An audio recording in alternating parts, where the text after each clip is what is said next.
Olá, bem-vindos a mais uma análise a fundo aqui. Hoje o tema é gigante. Michael Jackson. Um ícone, né? Sem dúvida. Totalmente. A gente vai usar um material bem completo da Wikipedia para tentar entender essa trajetória, sabe? Da infância até, bom, tudo que veio depois. E que trajetória, hein? Pois é, o rei do pop, né? Não é à toa. São 39 recordes no Guinness, 15 Grammys. Os números são impressionantes. Começa tudo lá em Gary, Indiana, uma família enorme. 9 irmãos. E o pai, Joe Jackson, figura controversa. Muito rígido, relatos de abuso. É, complicado. Mas foi ele que montou o Jackson 5.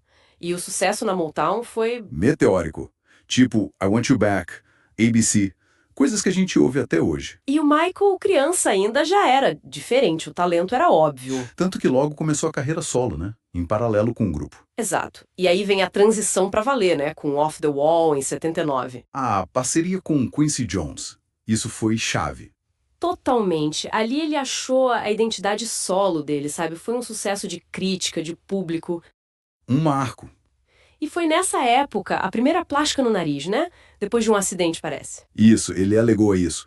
Quebrou o nariz no ensaio, disse que era para respirar melhor. Mas, depois virou outra história. Bom, aí, 1982. Chega Thriller. Nossa, falar de Thriller é É outro nível, né? simplesmente o álbum mais vendido da história. Mais de 110 milhões. É surreal. E não foi só vender disco, né? Ele mudou a MTV. Quebrou a barreira racial lá.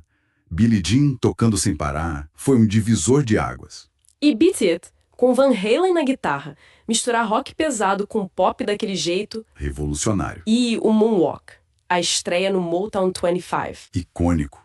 Dizem que até o Fred Astaire ligou pra ele depois elogiando. Imagina. E o Pretty the Thriller, com 14 minutos. Aquilo virou cinema. Mudou a história do videoclipe pra sempre.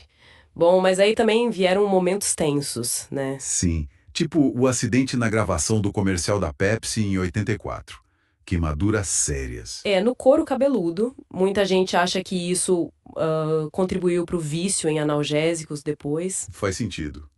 Mas no ano seguinte, ele liderou o We Are the World. Sim, o projeto USA for Africa arrecadou uma fortuna para combate à fome, uma iniciativa incrível. E falando em negócios, teve a compra do catálogo dos Beatles, né? Putz, essa foi polêmica, uma jogada de mestre financeiramente, mas... Acabou com a amizade com o Paul McCartney. Pois é, teve os direitos das músicas dos Beatles, imagina o valor disso. Bom, aí veio Bad, em 87. O outro sucesso estrondoso. 30 milhões de cópias. Ele continuava no topo, mas a aparência dele começou a mudar muito, né? Muito. Foi aí que surgiram as especulações, o apelido cruel Wacko Jacko. Depois ele veio a público falar do vitiligo, né? E do lúpus, condições que afetam a pele. Exato. Foi a época também do Rancho Neverland, aquele mundo particular dele. E o contrato bilionário com a Sony. E a coroação como rei do pop, pela Elizabeth Taylor. Isso, ela que deu o título. Aí em 91 veio Dangerous, mais um sucesso. 34 milhões.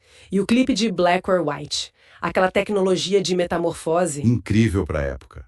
Audiência recorde de 500 milhões de pessoas assistindo a estreia. Mas também gerou controvérsia, né? Sim, por causa daquelas cenas finais mais agressivas. Ele até cortou depois. Foi também a época da fundação Heal the World e o show no Super Bowl. Aquilo foi... Épico. A audiência do intervalo subiu como nunca. E pra gente aqui no Brasil, tem as gravações de They Don't Care About Us. Sim. No Rio, em Salvador, com o Olodum. Marcante demais. Só que 93 foi um ano muito difícil para ele. Vieram as primeiras alegações de abuso infantil. Um choque pro mundo. O caso acabou num acordo fora da justiça, né? Sem processo criminal. Exato, um acordo milionário. Mas a imagem dele ficou arranhada. Ele cancelou parte da turnê, falou do vício em analgésicos. E logo depois casou com a Lisa Marie Presley. Outra surpresa. Durou pouco, né? Menos de 2 anos. Aí em 95 ele lança History, um álbum duplo, meio que uma resposta a tudo. E o clipe de Scream, com a Janet, o mais caro da história até então. 7 milhões de dólares. Uma super produção.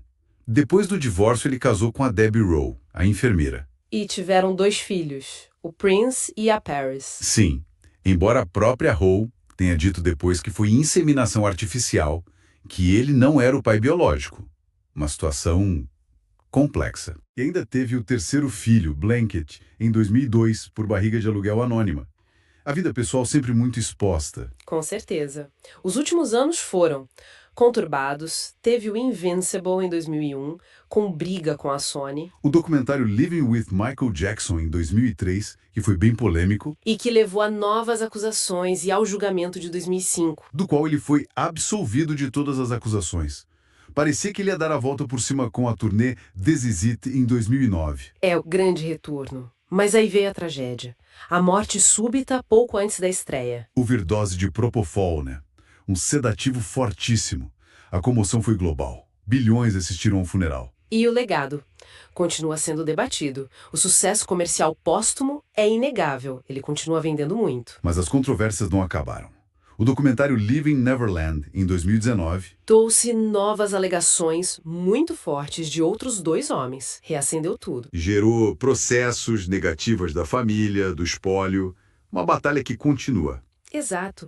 Mas, por outro lado, o impacto artístico é inegável. A dança, o moonwalk, os clipes, a voz.